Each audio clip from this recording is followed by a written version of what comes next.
This is Manindrabu from Batam. I love listening to Gold FM, only the classic hits. I'm Sela Sadakau from Vatukola. I only listen to Gold FM, only the classic hits. Gold Naka, I'm Vale and I'm working at Golden Pro Resort, and I love listening to Gold FM because it plays a really wide range of classic music. I'm Saini Sakio from Kashmir Wotoka. I like Gold FM, but only the classic hits. Gold FM, only the classic hits.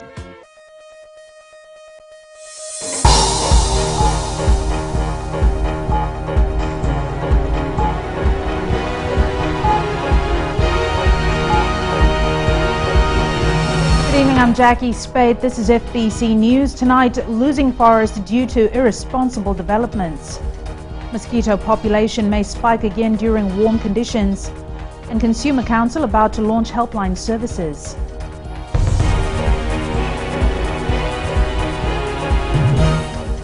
Minister for National Disaster Management, Iniese Ruratu, says development, while it is good, comes with a price.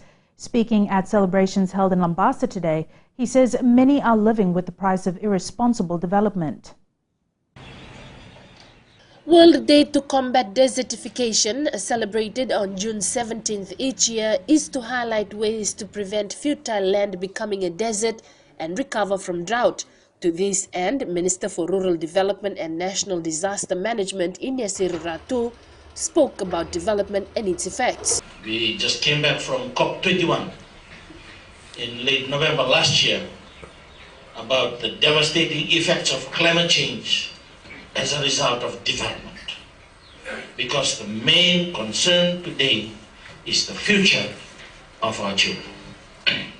Seriratu says any development is good, but it comes with a price, which many communities are now having to live with.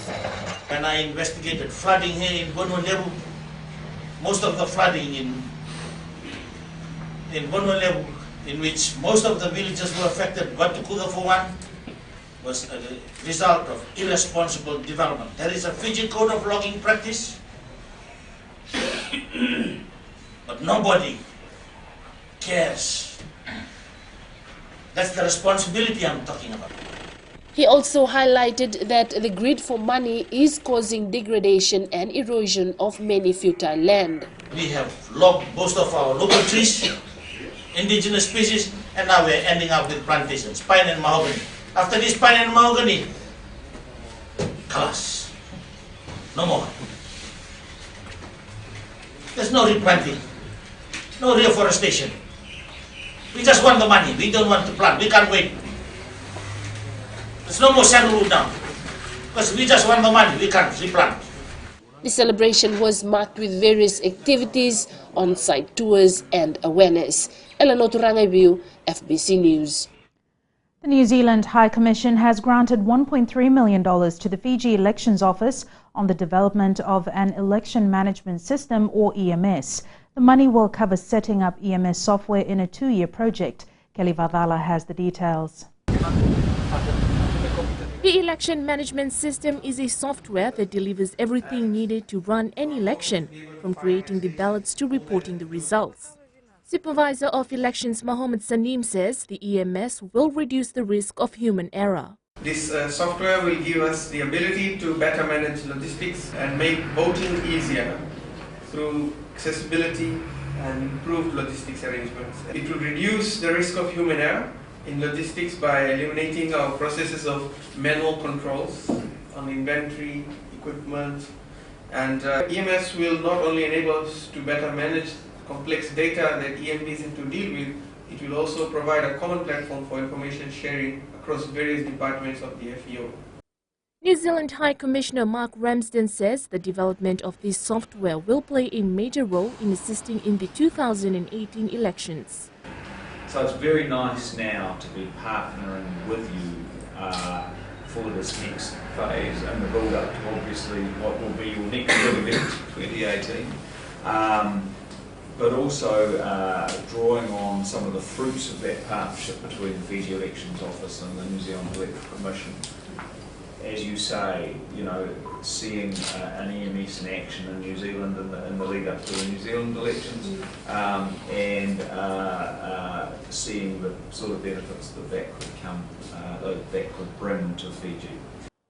Fiji will now become the third country in the Pacific region to have an election management system, apart from Australia and New Zealand. The EMS is expected to fully operate from December 2017. Kelly Vavala, FBC News. People need to continue cleaning their yard despite the success of the Fight the Bite cleanup campaign. The Health Ministry says it's easy for mosquitoes to breed if we become lazy. Ritika Pratap reports. The mosquito population has been brought under control thanks to the national cleanup efforts. Health Minister Choneo Samate says they are hopeful there is renewed interest within the public to maintain their environment. We will still have continuing collection of discarded items across Fiji. We'll still continue to do our spraying of high-risk areas so we can have 100% coverage. We are up to 85% now. We will still have our quarterly cleanups so we can still battle mosquitoes. And perhaps next year, early next year, just before the warm season, we'll have another similar type of cleanup. Incorporate into the plan, so it has filtered down to all in the rural districts as well.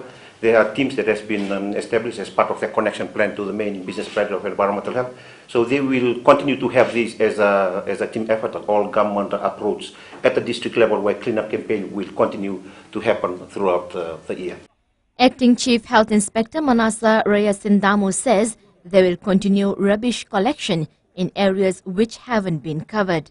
It's just that because the availability of the people that we engage to do the collection, they have run out of resources. The skip bins, they have run out of resources of trucks available, so that has delayed the collection. But please, if their complaints comes up to the media, assure them that collection is going to be carried out.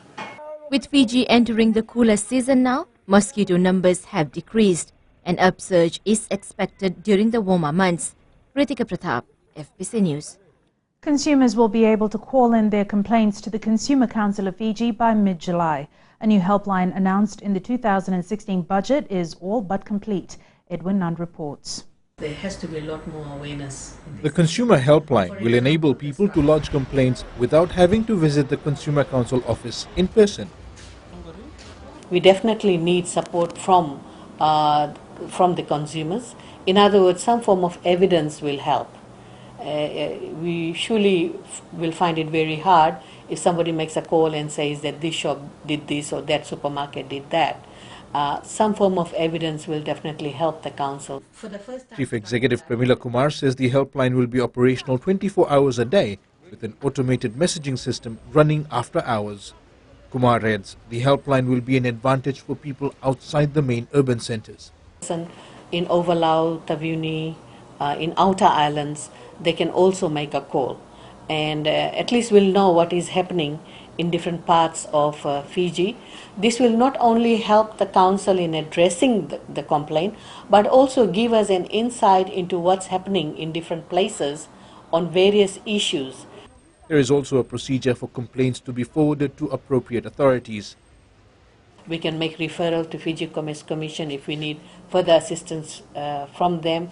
And if it's a clear-cut issue where FERCA can impose fines, we'll refer those complaints to FERCA immediately. The helpline, once launched next month, will run on all telecom networks. Edwin Nund, FBC News. Coming up on FBC News, substance abuse in schools remains a worry. And Yasawa Resort reaping the benefits of solar energy. Stay with us.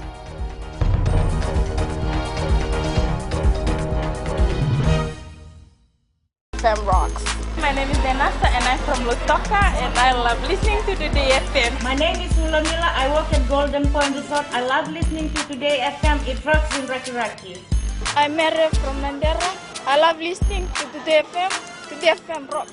We love listening to Today FM. Today FM rocks. Today's hit music on Today FM.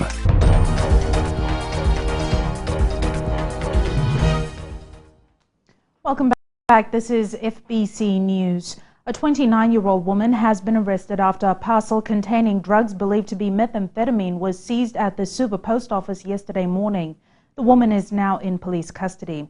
The illicit drug was hidden inside a tube sent from the United States and was addressed to the woman who went to the post office to collect it. The customs officer based at the Suva post office was suspicious. and upon examination found suspicious powder which was found to be methamphetamine in the tube. No charges have been laid yet.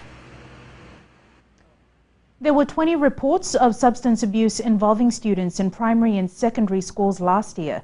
The chief executive of the National Substance Abuse Advisory Council, Mano Senikarawa, says substance abuse will be a key focus in a no drugs campaign next week. 3 primary school students were found abusing substances such as inhaling fume from glue, benzene and thinner, as well as 17 secondary school students. The National Substance Abuse Advisory Council says while the official figures have dropped, this is only an indication of drug and substance abuse, which also includes alcohol, marijuana and tobacco. There are currently no laws in relation to volatile substance, and the Council is working with the Solicitor General's office on the matter. We are working on that on the volatile substance abuse, to be able to control the sale of volatile substances that students or the young people are using to get a high from. Senikarawa says awareness programs are underway in schools, teaching students the harmful effect of glue sniffing and other substance abuse. We are also advising students that of the detrimental effects of glue sniffing, what it will bring to their health. And this is something that not only teachers, but we as parents should continue to drive to our young people the need to have, to take care of their own health. The school No Drug campaign precedes the UN's International Day Against Drug Abuse and Trafficking, June 26th. Pranita Prakash, FBC News. Youth activist and final year law student Luisa Tuilao will represent Fiji as a Queen's Young Leader. She is one of 60 young people chosen from the Commonwealth to be given the honour. The 22-year-old says this is an opportunity to highlight Pacific issues. Putting us on the table and discussing the issues that face us in the Pacific, but at the same time engaging with other youth Commonwealth young leaders and learning from them, also sharing how we go about issues and how do we deal with these issues, Pacific Island issues, because they're all interconnected with the issues around the Commonwealth. Other young people from the Pacific have also been chosen as Queen's Young Leaders, including representatives from PNG, Nauru, Solomon Islands, Tonga, Tuvalu, Kiribati and Vanuatu.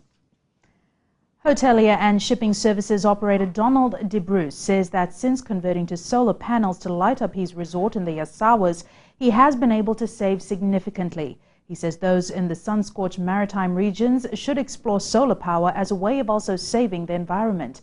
Madhim Bolaitamana with this report. Spending in excess of $22,000 a month on fuel to keep his property in the game is now a thing of the past. Donald De Bruce says these solar panels that now light up his property is the cost-saving answer. Fuel bill a month is too expensive to run the hotel there. And sometimes you just have to turn off power because you can't afford it. But when you reach this level, you have to provide 24-hour power. These panels convert sunlight to electricity, which keeps his 200-capacity resort energized 24/7. Bringing fuel up here is not only the cost of it, it's the handling as well. How many drums we have to bring up. So by the time you bring it here, most of the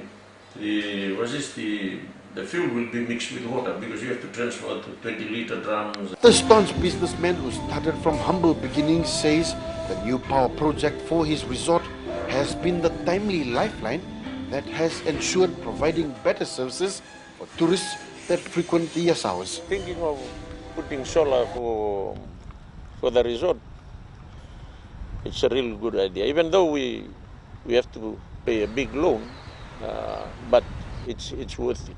It's worth it. In years to come, it's going to pay back. According to De Bruce, the way forward for the industry stakeholders in this part of Fiji's tourist haven is using natural energy.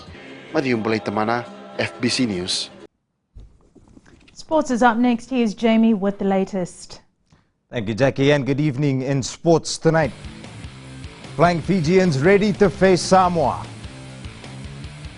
And Vodafone Fiji Fact gets underway. Listen more after the break.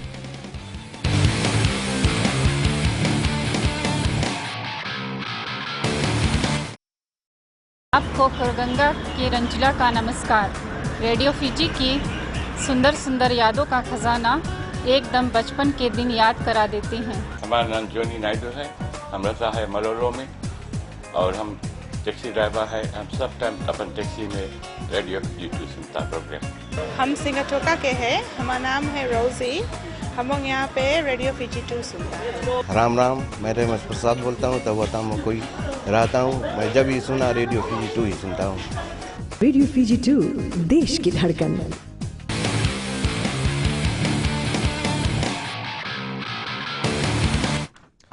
The Vodafone Flying Fijians went through a captain's run at the ANZ Stadium today ahead of its second Pacific Nations Cup match tomorrow.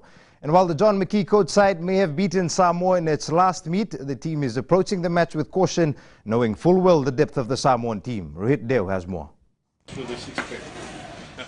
Some of the finest Pacific rivalry will be on display when Fiji takes on Samoa tomorrow. Captain Sunia Koto says the result should go Fiji's way if the team works according to the game plan. We've trained for the game plan and to implement those game plan tomorrow. And we're expecting a tough game against the Samoans. They're a very physical team, very experienced, and we're expecting a tough match tomorrow. Samoa has named an experienced team for tomorrow's match, and Koto has called on supporters to come out in numbers. I would like to invite all the fans to come over tomorrow and to support the team. As they can see, we've got a lot of young boys that are in the Fiji, in the Flying Fijians now. It would be good for them and for the whole team to come to the field and see the support of the locals, and it'll truly motivate them and the team together. The match kicks off at 3 p.m. at the ANZ Stadium in Suva. Rohit Deo, FBC Sports.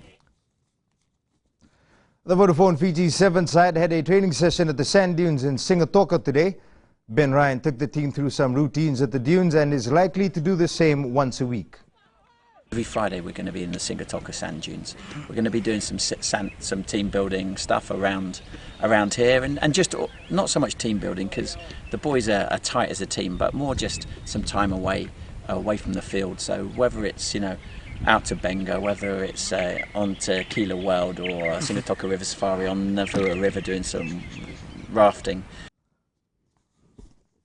The Ilatoka football side got its 2016 Vodafone Fiji Fact campaign off to a winning start, beating Suva 1-0 in the first match of the competition. The goal coming from Ratu Josevata Ndungudangi in the 5th minute. Still Lautoka keeping the pressure. Lovely play by them. Lino comes in with a low cross. Suva been sustaining a lot of pressure in this first 5 minutes of play that has gone. And he comes with a kick, floats a long high one, headed through by Penny Finau. Following through is Ndungudangi, and Joseph Ndungudangi in the 5th minute of play. Lovely play, well rehearsed play by Lautoka, I would say, using Penny Finau to the advantage. And in the 5th minute of play, the Lautoka side have gone up by 1-0. The Nandi football side also registered a win in their Fiji Fact opener with a 2-0 win over Nriketi. Despite losing defender Ilimo Tamachese, who was red-carded in the first half, the Jet Setters managed to score its first goal with a free kick early in the match, while Antonio Tuivuna scored their second goal after the breather. Rewa is currently playing by in the 3rd match of the tournament and is leading 1-0. Meanwhile, Lambasa plays Nandrunga in the last match of the day at 7:30 p.m. A huge crowd turned up for the first day of competition.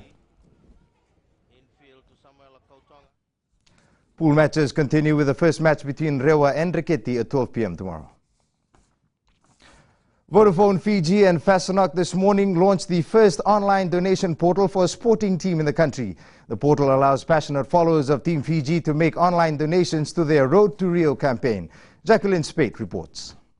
Vodafone Fiji says the newly launched Road to Rio portal is part of their commitment to help Team Fiji reach their goals at this year's Olympic Games. This is the first of its kind. It's locally developed by a company that's 100% locally owned.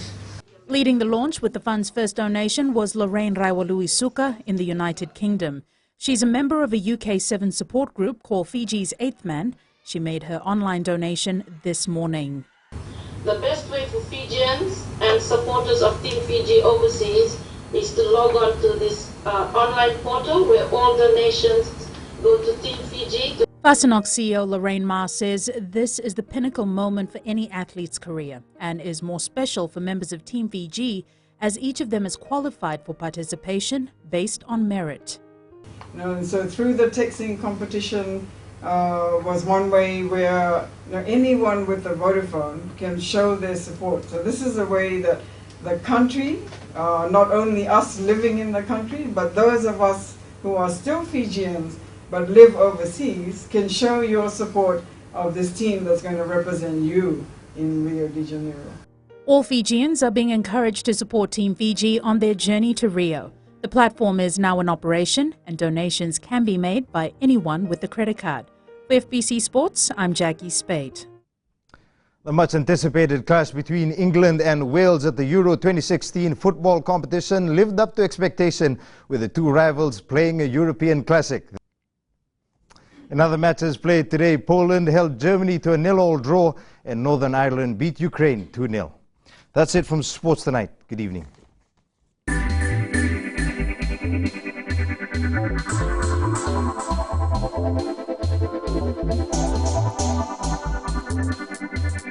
Vision Investments Limited has declared a second interim dividend of just over $6 million for the financial year ended March 2016. Payment will be made on July 15th. Total dividend per share for the year is $9.50. Total dividend payout is $9.7 million.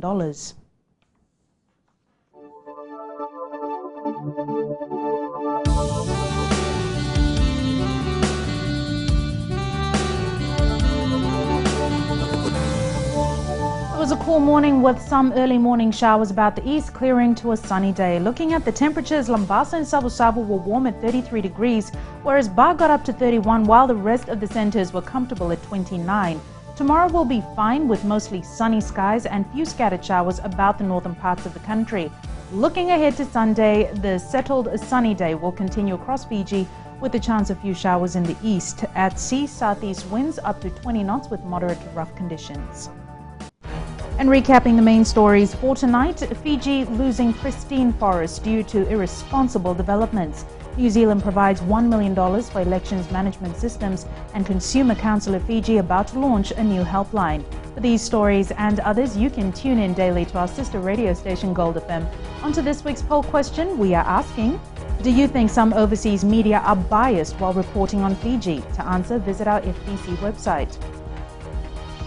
Send us newsworthy pictures and videos on email citizenseyes@fbc.com.fj or share it with us by Facebook page FBC News. And if you're on Twitter, follow and tweet us your news tips at FBC_news or simply hashtag FBC News. You've been watching FBC News. I'm Jackie Spade. Have a safe and enjoyable weekend. Nimo Damanda.